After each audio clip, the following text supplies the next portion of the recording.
Hi everyone, let's talk books, and today I have my TBR for Tome Topple. This is a totally super fast put together with very little preparation video for Tome Topple because I went on a binge watching everyone's introduction videos, decided I was going to do it, didn't mark my calendar, didn't prep for the video, and then today I see that Tome Topple begins tomorrow. I'm filming this on the 28th. And this will go up on the 29th. That's a kind of bonus video. But all right, let's get started. So Tome Topple is this amazing readathon. I found out about it when I first was introduced to BookTube, and I've been wanting to take part in it ever since. Every time I buy a book that's over 500 pages, I think, oh my God, this would be perfect for Tome Topple.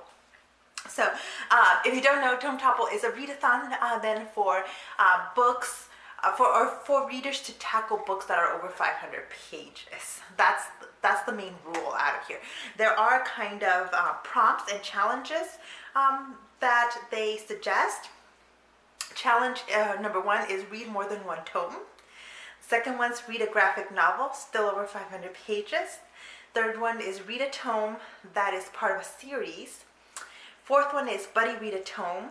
And fifth is read an adult novel. Bonus challenges, check out, and then it says to check out their Instagram for it. So I will go ahead and list the challenges down below, as well as the links to the co-hosts and all their information, their Instagram, etc. that they have on here. So I'm not really going to follow the challenges and the prompts for this because I'm primarily interested in tackling my books that are over 500 pages. Now, the readathon is quite lengthy, so it's June 29th to July 12th. So this is the perfect timing because for my book club for the month of July, we've picked a book that is over 500 pages. I did not know that this was a book over 500 pages when we picked it, but it is American Gods by Neil Gaiman. This will be my first Neil Gaiman book, and we'll see how everybody in my book club does. So I'm technically buddy reading it as well, but it is definitely over 500 pages. It's 750 pages in this edition of it. So it's quite a challenge. I can't remember the last time I read a book that was this long, actually. I think I've mainly been focusing on shorter books lately. So I do need to finish this book in July before my book club meets. Of course, if people don't finish it, it's not a big deal, but I would like to finish it. So this is going to be at the top of my TBR for Tome Topple. I picked a couple of other books that I'm interested in possibly tackling. One book that I really want to read, I'm not sure if I'll be in the mood for it, but I really want to read them, is Stephen King's Salem's Lot.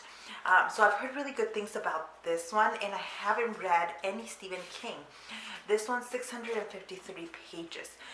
So it definitely qualifies. Again, I'm kind of just giving myself options here because I'm a mood reader, and I've been very moody lately, so I don't know how I will do. Okay, next up is one that I think I will prioritize, and that is A Discovery of Witches by Deborah Harkness. This is a book that has been on my shelves, on my nightstand for years. I don't know why I never read it. I picked it up because it sounded really amazing. Let me read you the back. Deep in the heart of Oxford's Bodleian Library, Diana Bishop, a young scholar and the descendant of witches, unearths an enchanted alchemical manuscript. Wanting nothing to do with sorcery, she banishes the book to the stacks. But her discovery has set a fantastical underworld stirring, and soon a horde of demons, witches, and other creatures descends upon the library. Among them is an enigmatic Matthew Claremont, a vampire with a keen interest in the book. Equal parts history and magic, romance and suspense, A Discovery of Witches is a mesmerizing and addictive tale of passion and obsession that reveals the closely guarded secret of an enchanted world. This sounds amazing. I remember now why I picked it up. It's because it included scholars and scholarly work in magic, except that I had picked it up when I was in graduate school. I have not been in graduate school now for 3 years. So it's been a while since I picked it up. And I did not get to it beforehand because, goodness, in graduate school, eventually I stopped reading all like fiction because it was so overwhelming, the amount of reading one does in grad school. Yeah, and for those that don't know, I have a PhD in history. So it's a lot of reading that you do when you get a PhD in history. And last book that I'm adding to my TBR here, it is Kristen Hanna's The Nightingale. For a long time now, I've been wanting to read this book. My sister's read it. She has really great things to say about it. Other people I follow on YouTube and on Goodreads have given this very good reviews, and I've never gotten to it. Now, I don't know if I'll enjoy it as much as everybody else. It's set in World War II France, which is one of the topics that I teach in my classes.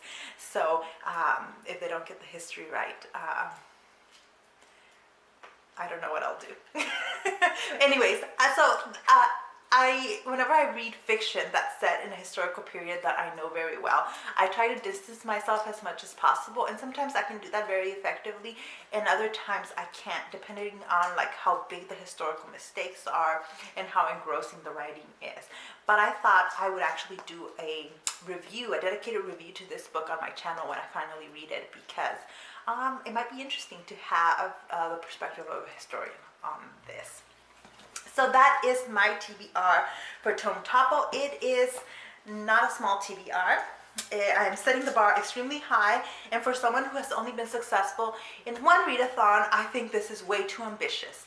But again, I know I'm not going to get to all of these books. I'm not going to finish them. My goal is just to tackle them, and that's what I've loved about this readathon, and what I loved about all the hosts, the videos of all the hosts, is that that's what they have been emphasizing.